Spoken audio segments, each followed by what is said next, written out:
please welcome him and give him your ears?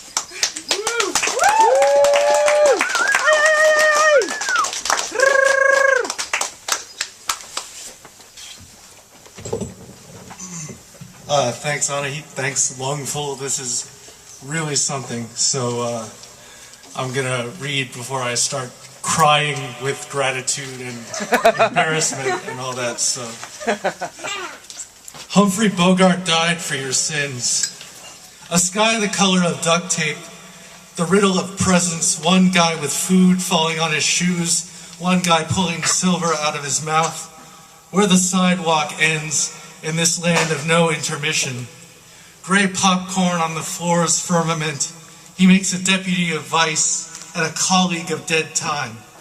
When everyone's fed and the bridge fills its quota of swan dives, farewell, my lovely, look back in ecstasy.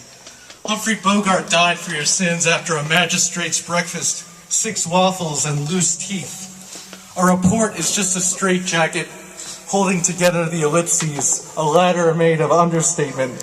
There are things you don't buy except secondhand. Every blood vessel will burst. Every struggle will be muffled by autumn. You buy them and they claw their way out cleaner than money. The kettle is on, the cat is awake. Everything has its fuse.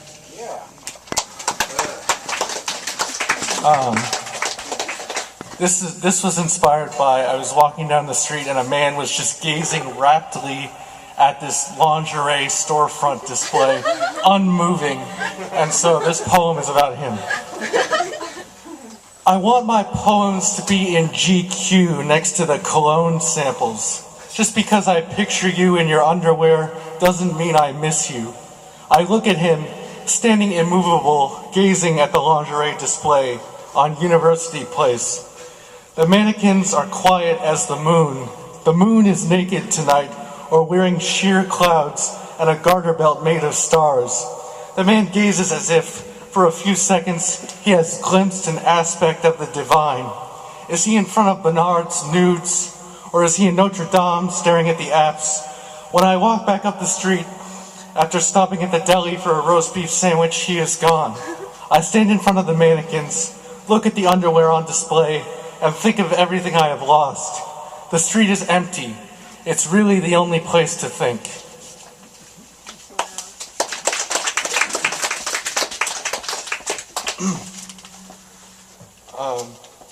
When you get home.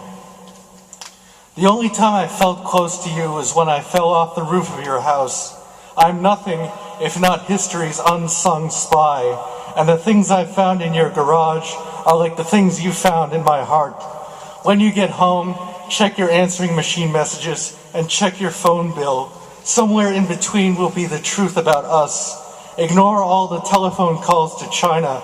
I was looking for different things back then, and I thought they were in China, but they were in your attic, which feels like the attic of the moon. The only time I felt estranged from you was waking up next to you on Christmas morning and listening to the dogs tearing each other apart outside. Do they know it's Christmas?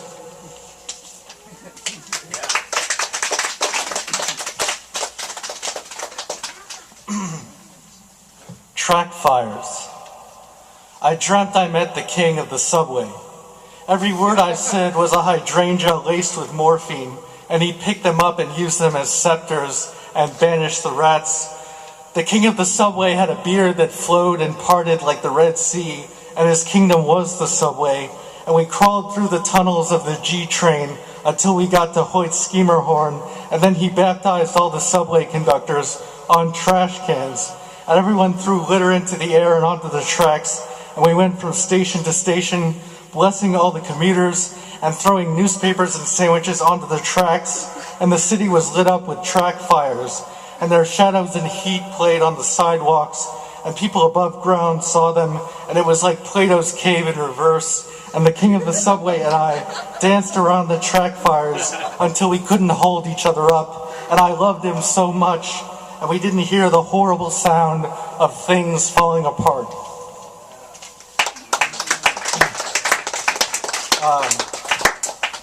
This is based on a true story, and I wish it wasn't. Third epistle. I am standing in the NYU library atrium waiting for my next breath. I get a text from you asking if I know any weed dealers. 2 nights ago, I was walking down 10th Street, sobbing briefly but openly because you had put a period on an era of expectation when I would have liked an asterisk or at least an ellipsis. Punctuation reminds me of looking at your body and trying not to look at your body. When you met me, it was freezing cold and I thought the world was going to end. It didn't, but the summer is over. I imagined your feast of life while preparing dessert, deferral of an epilogue that I now crave. I want to be a hippopotamus set loose in a living room, but I think of you living your somehow noble life, working, perhaps being admired. I at least saw the excellence in you without ceasing, and I will not cease, even though I withdraw like the tide going out. I thought this would be the end of my world, but I'm eating Chinese food with David and trying to remember the name of a French actress. Today I learned that days without frost are called growing seasons in the Farmer's Almanac. This is a perspectival season. In some discussions, I turn out to be the only person who likes Cy Twombly, just as you were the only one who made me want to be a better person. I wish I had met you at a time when we were both ready. One thing I always come back to is that this never won't have happened, that you are caught up in the net of feeling without announcement, without volunteering. I have preserved only small integrities. I don't know any weed dealers, but I did my best to grow wild and striking to distract you from a world that will never hold you the way I would have. I have a much less charitable view of her now, so...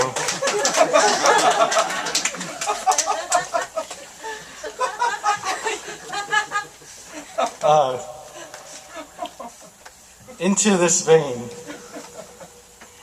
vein I emptied the silt of 100 beaches, and into this lifetime I emptied the books that told me nothing about you.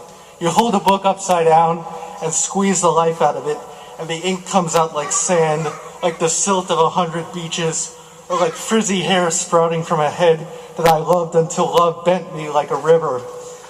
I wondered how rivers got that way. Now I know. A sailboat on fire becomes a forgotten small French painting in a permanent collection. A house on fire becomes a dangerous anecdote. What if my arms were too pale? You don't look at sticks on the beach or rocks in the waves and think about the ways you aren't compatible. Let me look at you through time's eyes as a collection of worlds reverberating with silent beauty instead of as a mannequin for my ugly dreams. Give me 300 years and 400 beaches, and I'll pour you a glass of wine in the meantime. All right. How much more time do I have? 4 minutes. Just go for it. All right, just go for it. Minutes. All right. Demolish us all. Loving you is like spitting a grain of rice into the ocean. How carefully do you shore up moments? Do you put them under glass or stack them one on top of the other with tiny holes for the light to poke through? Loving you is like spitting a grain of rice into the ocean. I was swallowed by blue. There were darker colors, deeper violets, and the moments were like pennies in vinegar, the copper washing away, evaporating and at large. I remember caressing the eye of a sleeping whale, perhaps in a dream, or perhaps on some other map of my life. The icons that survive in print and wait for the backward glance of astronauts in new centuries. I was wasted like a stalk of wheat, cut deliciously like a sheath, with its whole biography written by Homer, sitting smugly somewhere with sand on his feet.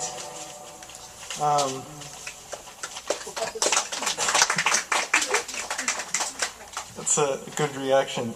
This is...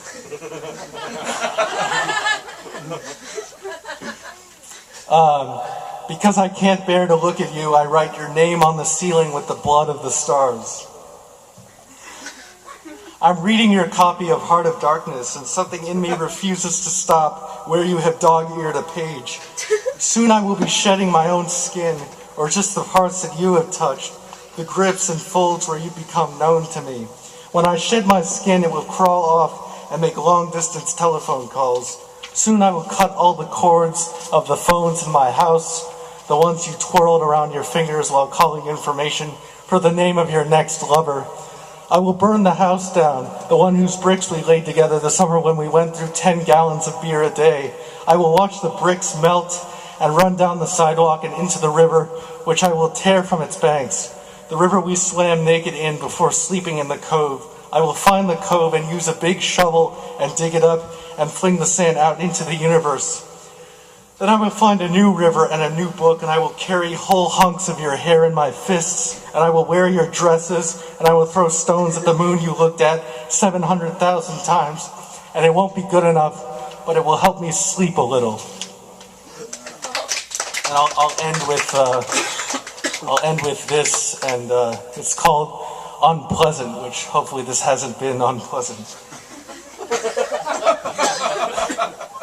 The most unpleasant things are usually the things you do first to get them over with.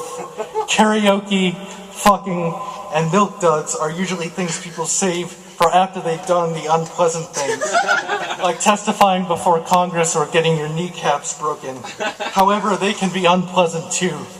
Karaoke and fucking are the worst kinds of unpleasantness. They involve other people, and sometimes you get your kneecaps broken.